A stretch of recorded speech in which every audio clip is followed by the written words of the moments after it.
We remain steadfast in our commitment in delivering local news that matters. Stories that inspire. Enriching the lives of Filipinos in the Philippines and across the globe. This is your GMA Regional TV. Buong puso para sa Pilipino. Narito na ang pinakamalalaking balita ngayong Lunes. Bulkang Taal patuloy na naglalabas ng puting usok. Light fog na itala ng PHIVOLCS ngayong araw. Serye ng public consultation at public hearing sa mga manggagawa sa Calabarzon natapos na ayon sa RTWPB. Umento sa sahod, hindi pa tiyak ayon sa wage board. Turista pinaghahanap pa rin matapos mahulog sa isang sinkhole sa Kuala Lumpur, Malaysia. Pagsasaayos at pagtatanggal ng mga nakalaylay na kable ng kuryente at telco sa Batangas City, 30% nang tapos. At paggawa ng binabalik-balikang paborita ng mga Batanggenyo, alamin.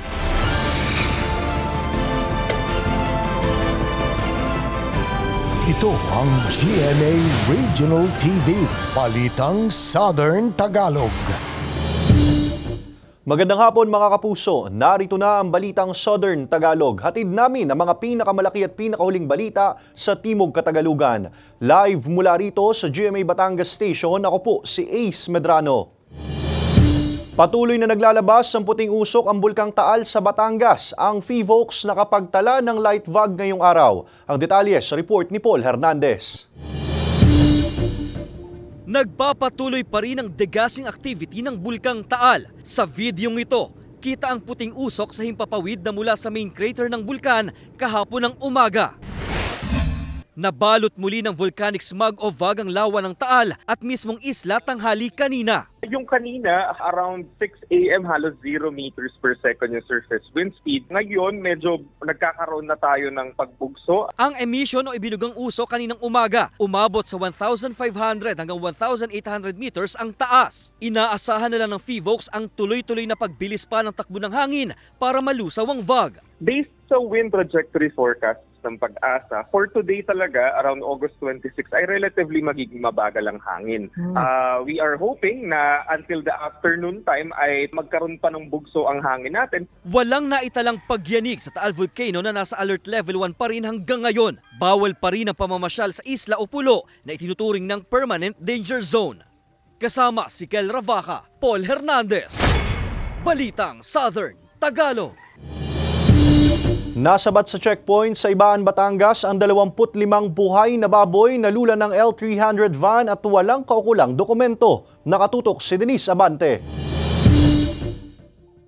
Lula ng dalawang magkaibang L300 van ang 25 baboy na nasabat ng Ibaan PNP noong Biyernes, August 23 sa isinasagawang animal checkpoint sa bayan. Kaugnay pa rin ito ng mas pinahigpit na pagbabantay ng kapulisan at municipal agriculture offices ng bawat bayan sa lalawigan upang masugpo ang pagkalat ng ASF. Karaniwan kasi sa mga hinaharang sa animal checkpoints ay ang mga hog haulers, kaya minsay nakalulusot ang mga pribadong sasakyan. Ang ginagawa po nitong mga illegalista natin na nag-a-attempt po na magbiyahe ng baboy na walang kaukulang dokumento ay ang ginagamit po nila yung mga sasakyan tulad ng L3, mga pwede rin po mga pick-up na kung saan ay nagiging dahilan para po nalalampasan ang mga checkpoint po ng ating municipal agriculturists. Ang dalawang sasakyang nahuli agad na pinabalik sa bayan ng San Juan at Padre Garcia kung saan sinasabing nagmula ang dalang baboy. Itatawid daw sana ang mga baboy patungong Laguna at Cavite ayon sa pulisya. Abiso ng otoridad sa mga hog haulers na ipakita ang mga kaukulang dokumento kung nanaisin na maglabas o magpasok ng baboy sa lalawigan. Veterinary Health Certificate, Animal Inspection Certificate, Shipping Permit, Certificate of Disease-Free Status, yung tinatawag po nating ASF, o Recognition of Active Surveillance o yung RAS. Kasama rin po dito yung Disinfection Stub, Handler's License, Transport Carrier Registration, and Trader's Pass. Dahil sa insidenteng ito, mas pinaigting pa ng Batangas PNP ang mga animal checkpoints sa lalawigan upang makatulong sa pagtugis sa mga posibleng illegal haulers na magtatangkang magpuslit ng baboy. Wala pang tugon sa mga text at tawag ang Batangas Provincial Veterinary Office hinggil sa pinakahuli nilang datos ng ASF sa lalawigan. Kasama si Buhay Adante Jr., Denise Abante, Balitang Southern Tagalog. Natapos na ang serye ng public consultation at public hearing sa mga manggagawa sa Calabarzon ayon sa Regional Tripartite Wages and Productivity Board. Pero ang aumento sa sahod hindi patiyak. Para sa detalye, makakasama natin live si Paul Hernandez. Paul.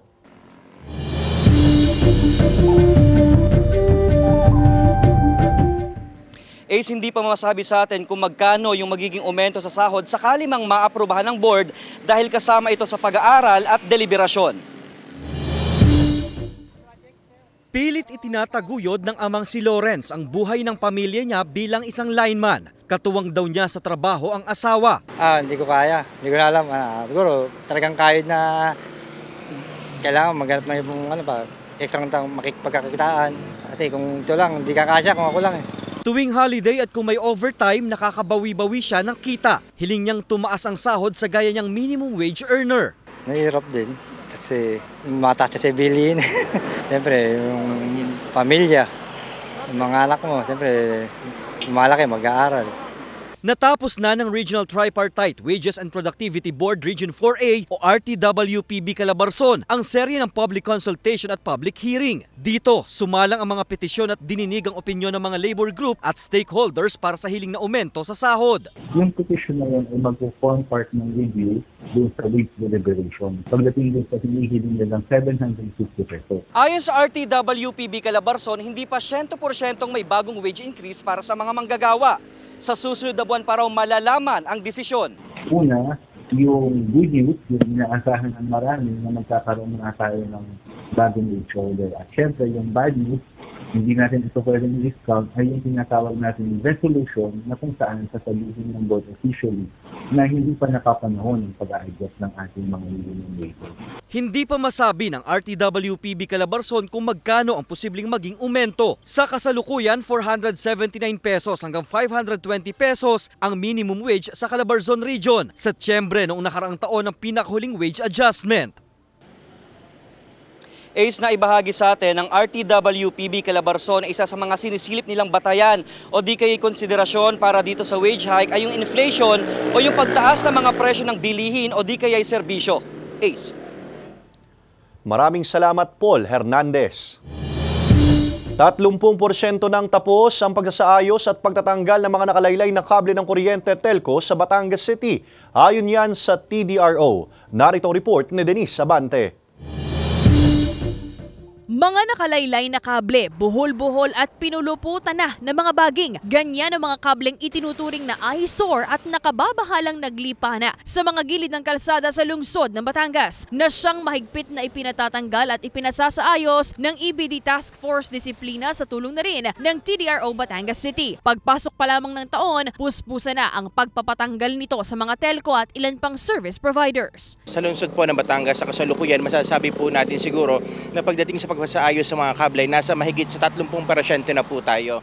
Ito po ay inuutay-utay natin, nag-assign tayo ng areas. Sa bahaging ito ng Barangay Sampaga, Batangas City, nasa 50% na raw ng mga kable ang naisaayos na nila at pinutol ang mga patay ng linya ng ilang service providers. Bagay na mahigpit na binabantayan ng monitoring team upang maabot ang target na bago matapos ang taong kasalukuyan, matanggal na ang mga itinuturing na sagabal sa kalsada. Kinakailangan matapos nila simula doon sa may Governor Carpio hanggang sa may San Jose Sico. Patuloy pa rin yung ginagawang monitoring ng TDRO o ng Task Force Disiplina nang sa ganoon masigurado natin na yung mga ginawa nila ay nasa ayos. Kung hindi, babalik at babalik sila doon. Hindi na nagbigay pa ng panayam sa harap ng kamera ang ilang telecommunication companies, ngunit pagtitiyak daw nila na agad nilang isasaayos ang mga nakalaylay at buhol-buhol nilang mga kable. Kasama si Buhay Adante Jr., Denise Abante, Balitang Southern Tagalog. Ngayong ginugunita ang National Heroes Day, dapat ding kilalanin ang serbisyo at sakripisyo ng mga itinuturing na silent heroes sa panahon ngayon. Ayon yan sa isang history professor. Narito ang report ni Paul Hernandez.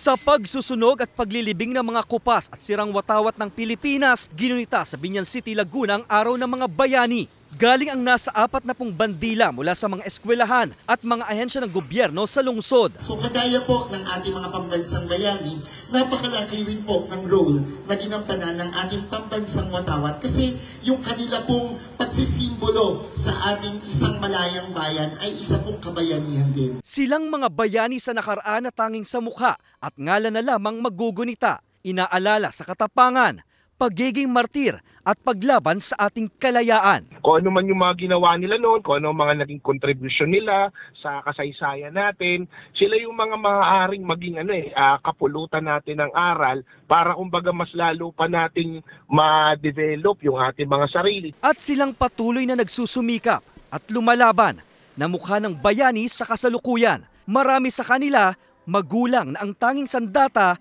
ay mga pamilyang umaasa sa kanila. Maging bayani tayo sa harap ng ating mga anak para hindi tayo maging maling halimbawa. Talagang maiiyak ka sa hirap ng buhay at kailangan mong magsakripisyo para sa iyong pamilya. Pamilya, yun po bumubo sa pagkatao namin bilang isang magulang na rin. Ayon kay Maghirang, binabansagan ngayong silent heroes ang mga uniformadong opisyal o pribadong individual na gumagampan sa tungkulin. Kaya ngayon, yung problema natin sa West Philippine Sea, may mga members tayo ng Sandatahang Lakas, ng Philippine Coast Guard na kahit delikado, patuloy nilang sinusuong para magampanan lamang yung kanilang tungkulin na protektahan yung ating borders. Ibang pakikibaka na raw ang hinaharap ng marami sa atin. Hindi na kailangan ng punyal, baril at iba pang sandata. Ang paglaban ng patas sa buhay at pagiging tapat sa kapwa ay sapat na para hirangin kang bayani. Kasama si Kel Ravaca, Paul Hernandez. Balitang Southern Tagalog.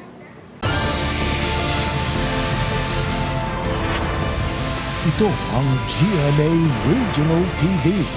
Balitang Southern Tagalog.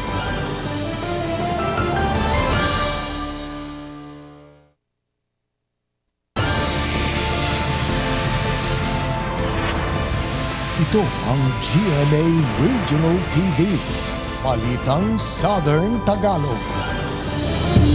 Dahil sa algal bloom at walang kinalaman sa aktibidad ng bulkan ang pagbabago ng kulay ng Taal Lake ayon sa BFAR. Samantala, walang epekto ang volcanic smog o VAG sa mga alagang isda sa lawa ng Taal ayon sa BFAR Calabarzon. Alamin yan sa report ni Paul Hernandez. Sinegundahan ng Bureau of Fisheries and Aquatic Resources o BFAR Calabarzon ang paglilinaw ng PAMO TVPL na walang kinalaman ang aktibidad ng Bulkang Taal sa pagbabago ng kulay ng lawa sa magkakaibang bahagi ng Batangas. Pagkakaberde ng tubig. Ito'y matapos ikagulat ng ilang residente ang algal bloom o pagkukulay berde ng lawa sa bahagi ng Talisay at Tanawan, Batangas. It's a natural process, no, na mayroon talagang pag masyadong mainit ang panahon at sagana sa nutrient yung tubig, nagkakaroon talaga ng algal bloom. Hindi naman daw nagtatagal ang algal bloom. Kusa raw itong nawawala. Pagkain din ng isda, no? Pero siyempre yun lang din po yung ating babantayan. Kasi sa proseso niya kasi niyan, magbo-bloom, no? Magbo-bloom. Tapos magda-die off din yan. Days lang naman ang tinatagal niya. Hindi naman siya umaabot ng napakahabang panahon na ganyan siya. Pinawi rin ng BFAR ang pangambang may epekto sa mga isda gaya ng tilapia at tawilis ang ibinubugang sulfur dioxide o asupre ng Taal. Lalo't ilang araw ring binalot ng volcanic smog o VAG ang Kalakang Taal Volcano Island. Wala raw masamang dulot sa isda ang degasing ng Taal.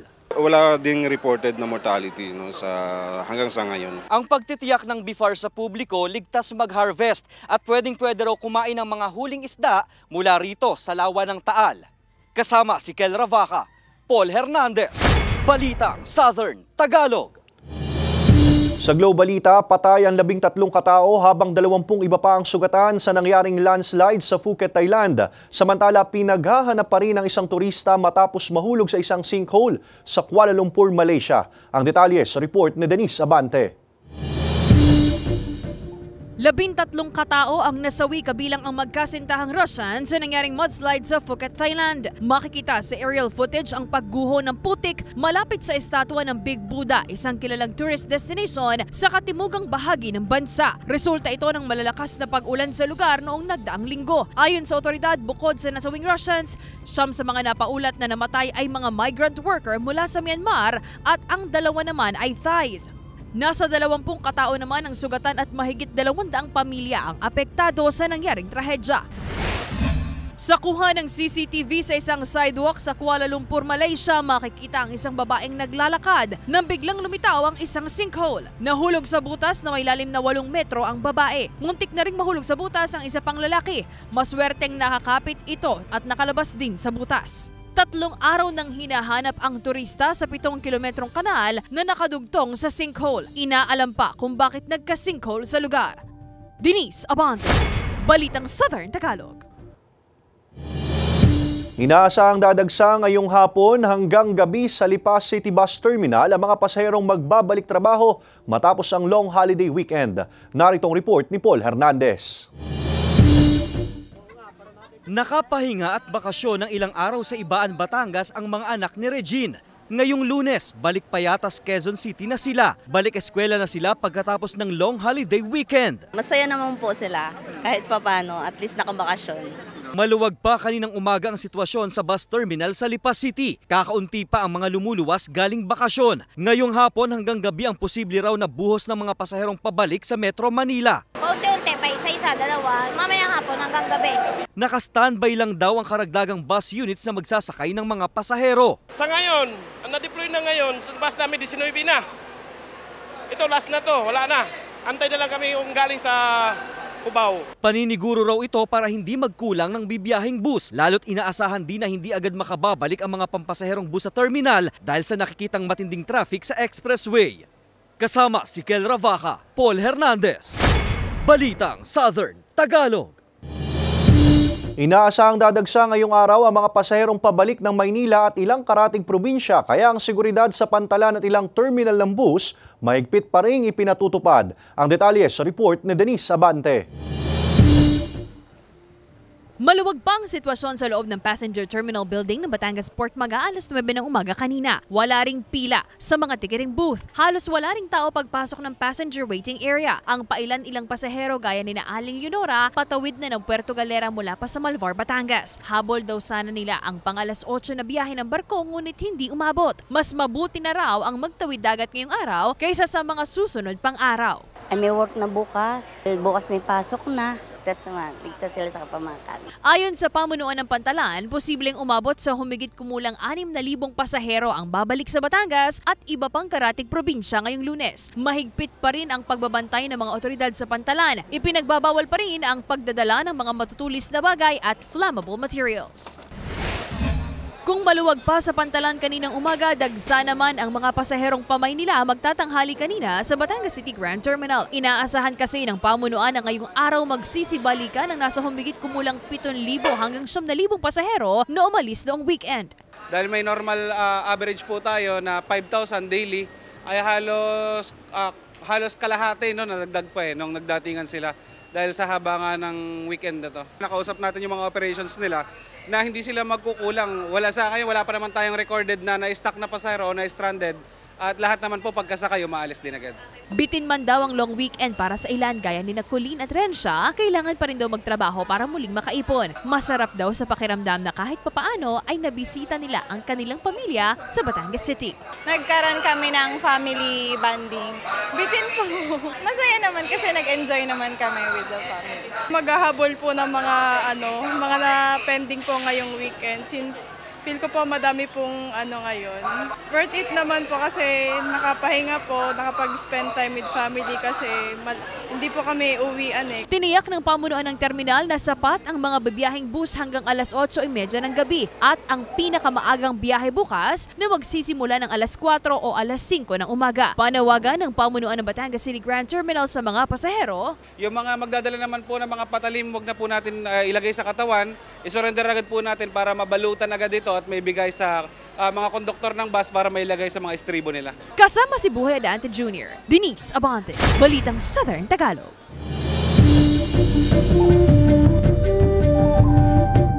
Proud si Lilet Matias, attorney at law star E.A. Guzman sa bagong milestone ni Shaira Diaz. Samantala, ipinasilip ni Shining Inheritance star Kate Valdez ang kanyang birthday getaway sa Hong Kong. Narito ang report ni Hazel Alviar. Ibinahagi ni Lilet Matias, attorney at law star E.A. Guzman ang ilang larawan na kuha mula sa graduation ng kanyang fiancé na si Shaira Diaz. Paglalahad ni E.A., nakita niya ang hirap ni Shaira makatapos lang sa kanyang pag-aaral kaya naman proud siya sa kanyang fiancé. Naging kid at heart naman si Kate Valdez sa kanyang pagdiriwang ng karawan sa Hong Kong. May pasilip pa siya sa kanyang quick birthday getaway kung saan kasama niya ang Japanese vlogger na si Fumiya Sankay. Napatanong tuloy ang netizens kung nagde-date na ba sila, pero walang tugon dyan ang dalawa. Samantala, kabilang si Kate sa inaabangang Philippine adaptation ng K-drama na Shining Inheritance na mapapanood na sa Setyembre. Kasama niya rito sina Kailin Alcantara, Michael Sager, Paul Salas, Connie Reyes at iba pa. Hazel Alviar, Balitang Southern Tagalog.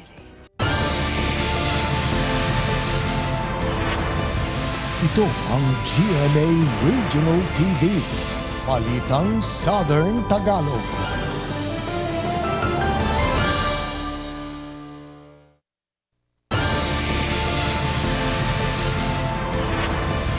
Ito ang GMA Regional TV, Balitang Southern Tagalog.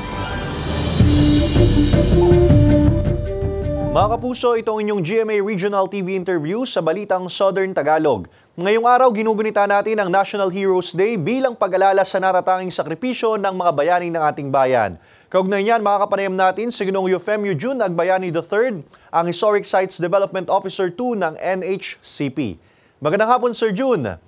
Sir, bakit nga ba mahalagang alalahanin natin ang mga nagawa ng ating mga bayani? Kasi po ang ating mga bayani, sila yung mga magbibigay ng inspirasyon sa atin. Yung kanilang mga ginawa para sa bayan, ang gabay natin sa kung paano natin susolusyonan yung ating mga suliranin.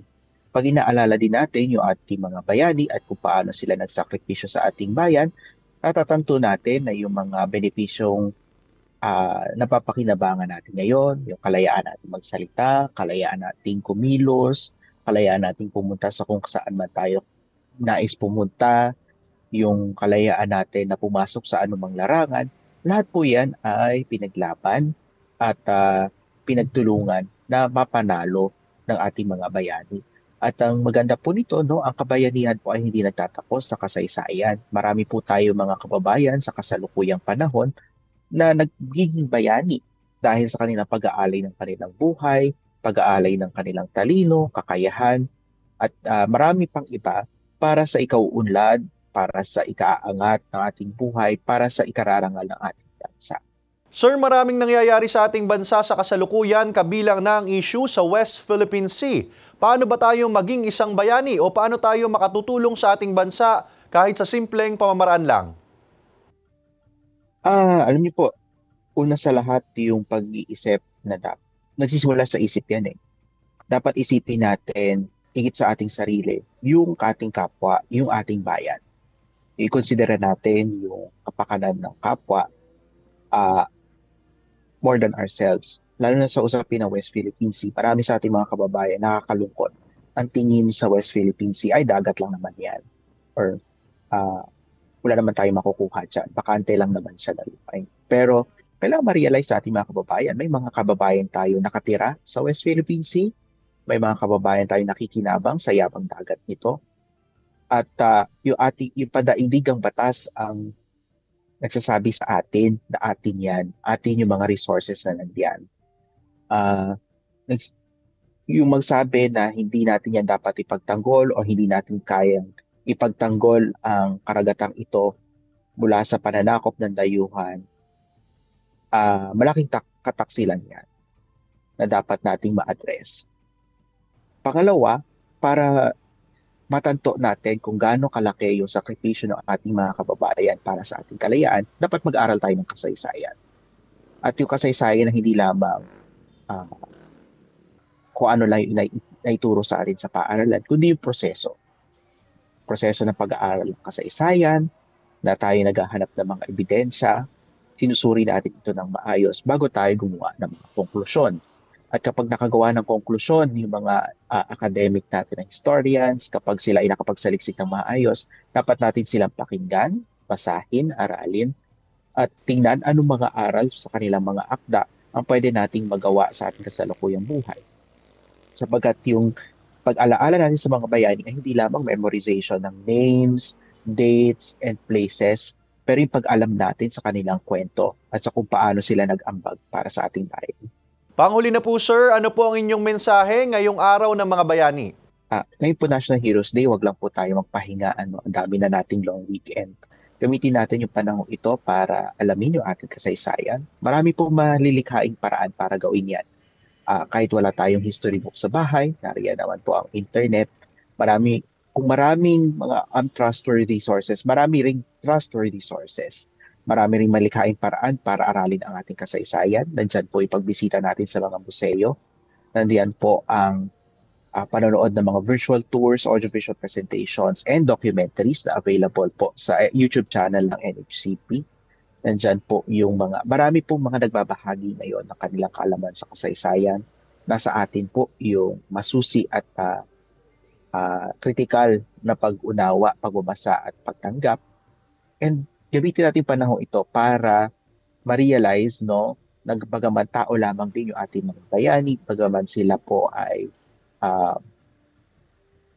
may limitasyon, in-overcome nila yung limitasyon na iyon para makapag-ambag para sa bayan, para maranasan natin yung mga kalayaan at benepisyong nararanasan natin ngayon. At ang hamon sa atin sa kasalukuyan ay pagpatuloy yung kanilang pamana, yung kanilang diwa ng kabayanihan sa kasalukuyang panahon. Maraming salamat po, Ginoong Eufemio Agbayani III, ang Historic Sites Development Officer 2 ng NHCP. Maraming salamat din.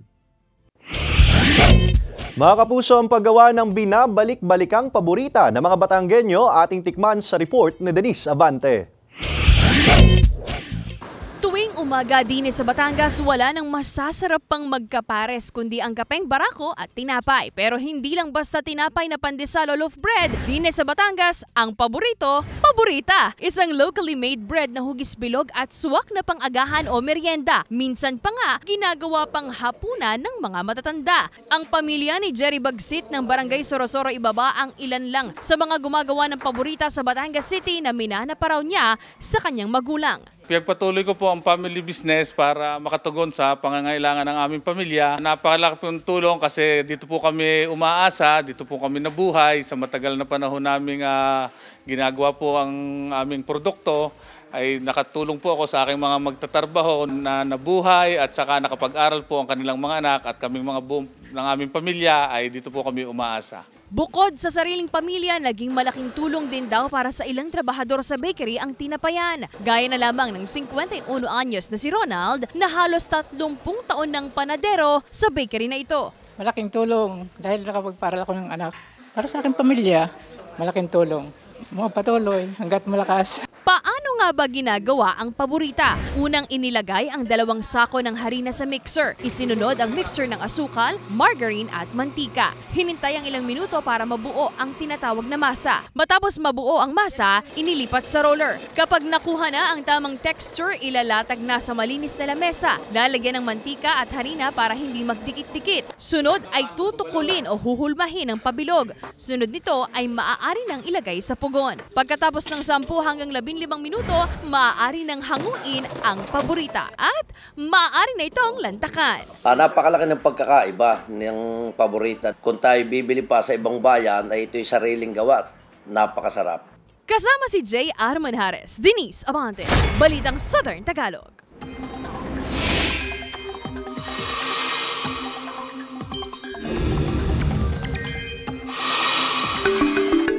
Mga kapuso, uulanin ang malaking bahagi ng bansa dahil sa habagat at localized thunderstorms. Tuluyan ang lumalayo sa bansa at malabo nang pumasok sa Philippine Area of Responsibility ang Typhoon Shanshan.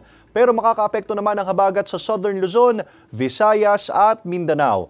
Base sa datos ng Metro Weather, posible ang mga pag-ulan sa Rizal, Laguna, Cavite, Mindoro Provinces, Palawan, Marinduque, Quezon at Romblon. May tsansa rin ng ulan sa iba pang bahagi ng bansa.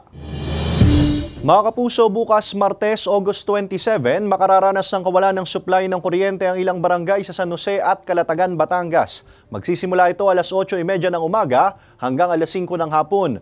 Bunsod ng pagpapalit at paglilipat ng mga lumang poste at row clearing ng mga linya. Nakuha na ng video ang pamumuo ng isang ipo-ipo sa Tanawan City, Batangas. Alamin yan sa report ni Paul Hernandez. Na-videohan ng isang residente sa Barangay 3 sa Tanawan, Batangas. Ang ipo-ipong yan mag-aalas 11 ng umaga nitong Biyernes. Hugis embudo ang nabuo sa himpapawid. Paglalarawan ng uploader, mabilis ang hangin sa taas. Ganyan din ang itsura na nakuhanan sa Barangay 6 sa Tanawan pa rin. Hindi naman daw ito nagtagal at nalusaw rin. Paliwanag ng Pag-asa, nabubuo ang ipo-ipo kapag nagtatagpo ang mainit na hangin at malamig na hangin na dala ng thunderstorms. Meron tayong tinatawag na tornado or waterspout. No? Ang tornado ay yung umiikot na yon ay nasa may lupa, tinatawag lang siyang tornado. Pag nasa tubig siya, doon natin siya tinatawag na waterspout. Taglay raw ng ipo-ipo ang bilis ng hangin na umaabot sa 100 hanggang 200 kilometers per hour. Singlakas na rin daw ng isang bagyo. Pwede siyang magpatumba po ng mga malaking puno-puno. Tanggalin yung mga bubong natin sa lakas ng hangin. Wala namang inaasahang bagyo na papasok sa bansa ang Pag-asa sa linggong ito hanggang matapos ang buwan ng Agosto. Southwest monsoon o hanging habagat daw ang iiral sa Calabarzon Region. Pinaalerto rin ang publiko sa maaring pagbabago sa lagay ng panahon. Paul Hernandez, Balitang Southern Tagalog. Samantala, mapapanood niyo po ang episode na ito at iba pang pinakahuling lokal na balita sa official website ng GMA Regional TV, www.gmaregionaltv.com. Pwede rin kayo bumisita sa aming official YouTube channel, GMA Regional TV, at i-click ang subscribe button para sa pinakamainit na balita mula sa rehiyon. Dahil sa GMA Regional TV, local news matters. At yan ang mga pinakamalaki at pinakahuling balita sa Timog Katagalugan. Maraming salamat sa pagsama sa amin, pati na mga kapuso sa ibang bansa na tumutok sa mga balita sa rehiyon. Ako po si Ace Medrano. Kami ang GMA Regional TV Balitang Southern Tagalog. Buong puwersa para sa mas malaking misyon at mas malawak na paglilingkod sa bayan.